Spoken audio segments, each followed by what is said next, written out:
हे भाऊ सचिन कोंडारच्या मागं कोण आहे? अरे माझी आजी आहे बरं काही गावाला घेऊन चाललोय. ती गाव इकडे मुंबईला आली, ती मला पण सुट्टी लागली ती. आईला म्हटलं माझ्या बाजूलाच बस गं, नाही तर हारून जाशील, परत मला सापडा लागेल. तिला म्हटलं आता 3 कोटीच्या गाडी तुला बसवतो. अगं कोणती पण ट्रेन आली का ती नेहमी उठायची. आणि तिला म्हटलं थांबताय मी अजून आपल्या ट्रेनला. ही पण ट्रेन आली.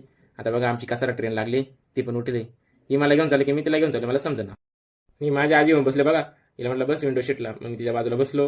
आईला म्हटलं बस बसली का 3 कोटीच्या गाडी? म्हणते कोणती? म्हणते बसली. पण तिला गाडी टाकला मी हेडफोन मध्ये, तिला मी माझे व्हिडिओ दाखवत होतो बघा, बघत होती, गाणी ऐकत होती. आजीच्या समोर कॅमेरा काढला का आजी नेहमी तिचा डोक्याची पदर घेत राहायची. हीच गावाकडची संस्कृती.